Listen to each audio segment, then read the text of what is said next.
Hi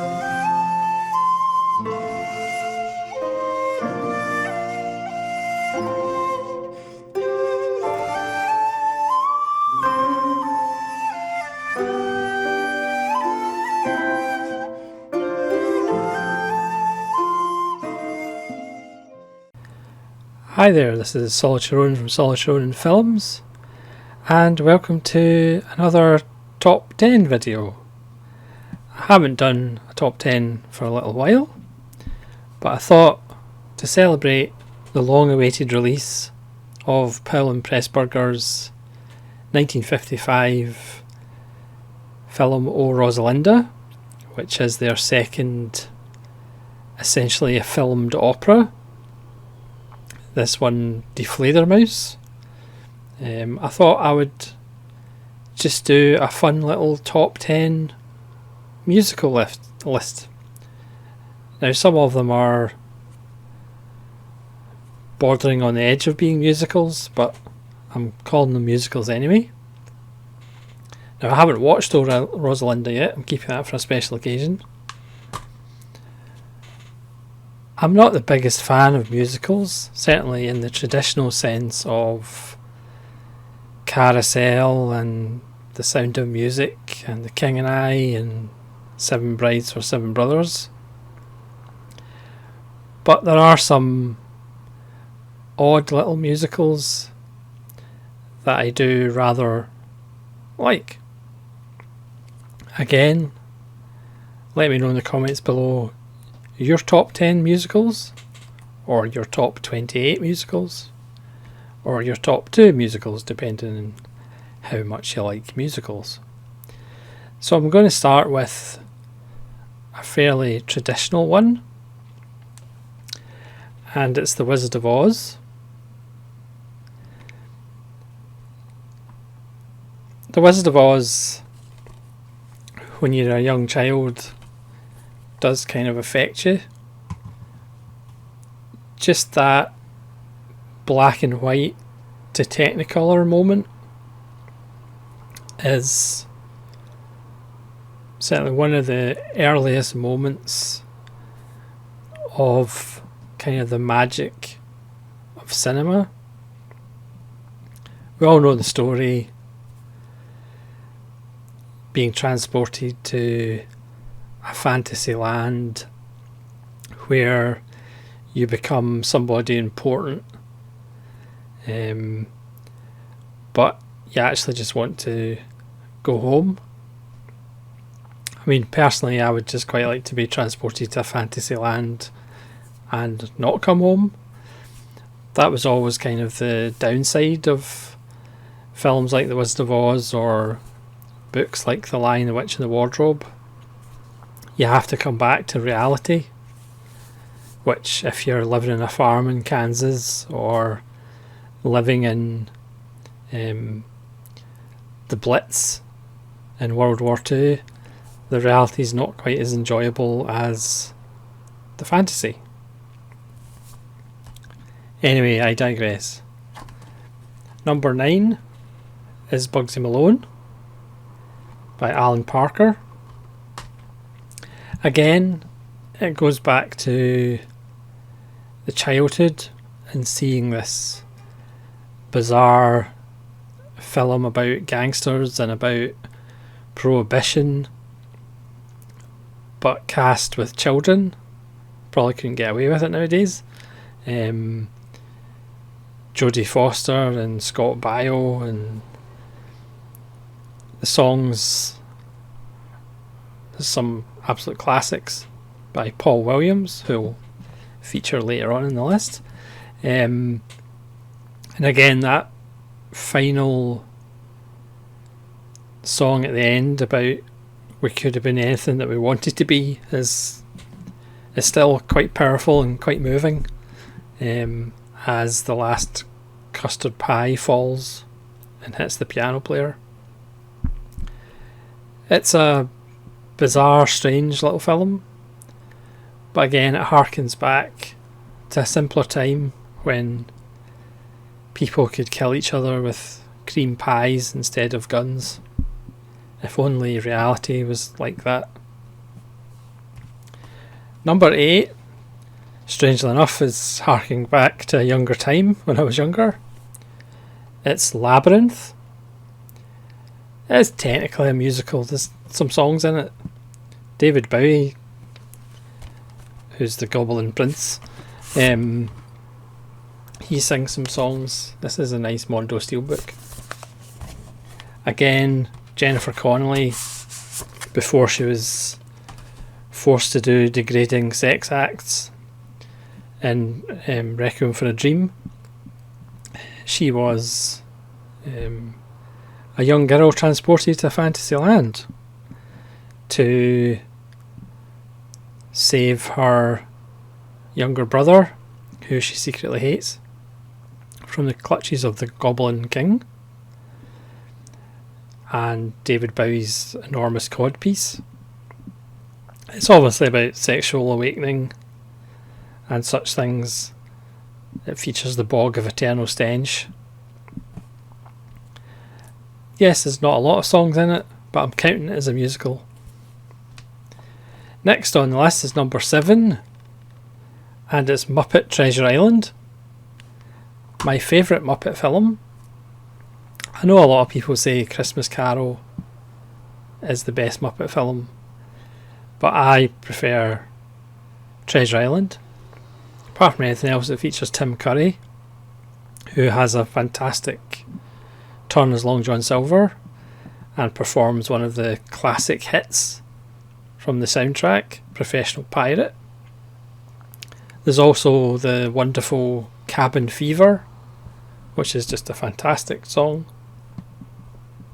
It really takes... It's arguably the greatest Treasure Island story. It does take a dark turn as Captain Smollett is disposed of. Granted, he comes back at the end, but that's not... fantastic performances by all. Kermit the Frog, Miss Piggy. And it's just a wonderful adventure. And Tim Curry just gives a wonderful performance. Obviously, more of him later. Number 6 is The Happiness of the Katakouris by Takashi Miike. It does have songs in it, so I'm counting it as a musical. If you're almost to show somebody who'd never seen Japanese cinema, to give an example of weird Japanese cinema, you probably couldn't go too far wrong with The Happiness of the Katakouris. I did a recent video, double take video, with The Happiness of the Katakouris and Kim Ji-woon's The Quiet Family, which is the same story but told vastly differently. The simple tale of a family who start a bed and breakfast business, but they don't get many guests. And then when the guests finally arrive, they start dying. So the family tries to cover it up, and one thing leads to another. And Miike decided to make it a musical. Some of the songs, the opening song where they burst in to find one of the guests has killed himself, is fantastic. The song at the end is uplifting, featuring wonderful performances by all the family members, including Pochi the dog.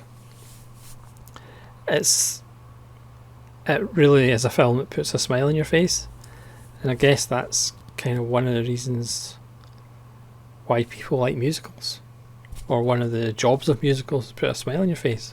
And certainly The Happiness of the Katakouris does that, amongst other things, but it does that. Number 5 is Billy the Kid and the Green Bay's Vampire, which again is a film I remember from a long time ago, and watching it again recently, again I did a random review video on it. It is quite fantastic. Written and directed by Alan Clark, who is the king of British social realism, and bizarrely, even though this is a musical, starring Alan Armstrong and Bruce Payne, amongst others. It's still kind of shot with a gritty realism, even though it's a musical. All the sets are kind of in alleyways and poorly lit, and they're dark, and they're in like nightclubs, and the kind of fight between Billy the Kid and the Green Bay's vampire. It's really another film about class. It's about establishment against the youth of the 80s, and it does have some fantastic songs that I actually remember from seeing it back in the 80s when I must have seen it for the first time. It's an absolutely fantastic film. It's odd, but it's also quite wonderful. Speaking of quite wonderful, it's number 4, and it's Powell and Pressburger's The Tales of Hoffman from 1951, and it's essentially a filmed opera by The Tales of Hoffman by Offenbach, strangely enough, but I'm counting it as a musical. It's split into 4 parts, and granted the 4th part is maybe a little bit over long. It is flawed, but it's also full of images and sounds that are just jaw-droppingly beautiful, and it is one of Powell and Pressburger's just amazing achievements, and it's a really interesting story as well, because it actually is a story about a buffoon. The protagonist is an idiot, basically. He's always going after these exotic women and these unattainable women, and he always loses out to this shady character played by Robert Helpman, who appears in many disguises, and he never learns, and he never notices that his companion friend actually cares about him a lot more than these kind of unattainable, shimmering in the distance women. Obviously the famous section is to the tune Baccarat, which has been used many a time in advertising, set in Venice, and there's just beautiful scenes on gondolas. There's there's a music played over it, but no actual sound effects. Sword Duel, which Scorsese has talked about to no end, the way Robert Helpman's eyes kind of just move and control things, which Scorsese cited for Goodfellas, in the scene where Robert De Niro is in the bar after the robbery, and he's pretty much looking around the bar deciding who he's going to kill or who he's going to get rid of. And also in Taxi Driver, with the shots of Travis Bickle's eyes in the mirror of the taxi, and they move kind of a little bit unnaturally slow, and they're lit red. That's all from Robert Helpman and Tales of Hoffman. So also Scorsese, his use of colour, for example in Age of Innocence, with flashing the colour red or the colour yellow on the screen, that's all a homage to Michael Powell. So for all its flaws, Tales of Hoffman is just a breathtaking film. I remember I saw it in the GFT when they restored it, the Glasgow Film Theatre, back when I actually went to the cinema. And it's just an absolute joy. It's just a sumptuous journey that you're taking on of colour and sound. And in true Michael Powell fashion, there is another smashed mirror involving the saving of a soul and a bit of actual self-reflection by Hoffman, the lead character, who is a buffoon. So number 3 is the 5,000 Fingers of Dr. T. This is another odd little film. This is the only film that Dr. Seuss had anything to do with, and he didn't really like the results, so that's the last film that Dr. Seuss had anything to do with. Needless to say, the studios were a bit puzzled by it and cut it. This has got a great soundtrack, which I will have to kind of track down. I'm sure there's a double CD flying about somewhere that I might have to get. It does include some great songs and some wonderful sets that do kind of remind you a little bit of Archer, Artificiality and the Red Shoes and Tales of Hoffman. It's a film about a young boy who doesn't like his piano teacher and would quite like his plumber to be his new dad. And whether it's a dream or not a dream, he ends up in the clutches of Dr. T, who has this huge piano and he wants 5,000 fingers to play on it, strangely enough. And he wants to capture all these children to play on his huge piano. There's a wonderful dungeon scene where it's just a great set piece, and this symphony made out of bones and stone, and it's just wonderful. There's actually little homages to concentration camps, because as the kids come in, there's these huge vats of glasses and catapults and chewing gum, and yeah, it's got some dark kind of undertones amongst that technicolor explosion that you see. And again, Indicator have done a really good job with this release, and it's a really interesting little film. Now we come to number 2, which for years was number 1, and it's the Rocky Horror Picture Show. Again, it might be cliche, but there's probably a reason why it's cliche, is because the songs are fantastic. Granted, if it wasn't Tim Curry, you can't imagine anybody else playing Frankenfurter. Charles Gray is wonderful. There's a Before She Was Famous Susan Sarandon and Barry Bostwick.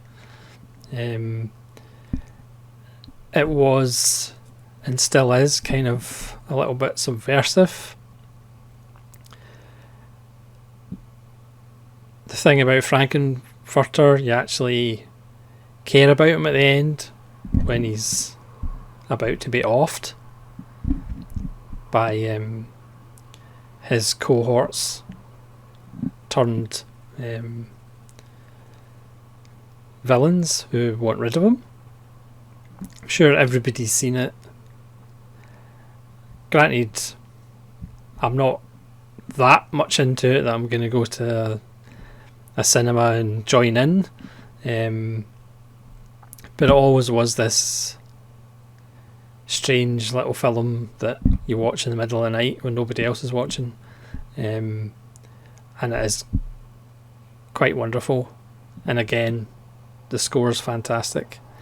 The kind of sequel, not really a sequel, Shock Treatment, didn't make the list. It's an interesting film, but under the shadow of the original, it's just not the same. Different actors play the same characters. It's set in this bizarre kind of television studio world. Originally, it was going to be shot in location in the town of Denton, where the characters are originally from in the first film, but due to budget cuts and restrictions, it was all kind of shot in a studio. It doesn't really work. There's only 2 or 3 songs that are actually any good, and the story is a bit muddled, to say the least. But the Rocky Horror, the story is perfectly sensible. It even has cannibalism in it. It's fantastic. That was made in 1975, and the number 1 of my favourite musicals now, which was made in 1974, is Brian De Palma's Phantom of the Paradise. This is the Arrow Steelbook, which is very nice. Again, I saw this years ago and only really saw it a few months ago. Nazarene Productions did a video on it, which I'll leave a link in the description below. He talks about it a lot better than I will. This is such a great film. It's a satire on the music industry. It's also almost a history of popular music, because as the film goes on, the songs featured are almost a history, you know, from the bebop to 50s rock and roll to the surf music to more rocky stuff. So it's got a satire of the music industry. It's almost got a history of popular music. It's got fantastic songs, again written by Paul Williams, who did Bugsy Malone amongst many other things in his career, and he actually stars as a star who's a music producer who steals the music of the lead character, and he's disfigured and he becomes Phantom of the Paradise. So it's got Phantom of the Opera, it's got a wonderful version of the Faust myth, it's got a bit of Dorian Gray about it. It's just absolutely fantastic, and I really can't believe I went so long without seeing it again. It might actually be my favourite De Palma film as well. It's just so good. And the final song, which kind of plays over the end credits as well as kind of our last look at the main characters, is arguably the best song of that kind at the end of a film. It's just spectacularly good. And I can't recommend Phantom of the Paradise enough, because it's just absolutely fantastic. So thanks very much for watching. This has been a bit of a lighter video, and again, please let me know in the comments below your favourite musicals, if you have any, and thank you very much for watching. Hopefully we'll see you again in the future. This is Solitude Ronan saying farewell.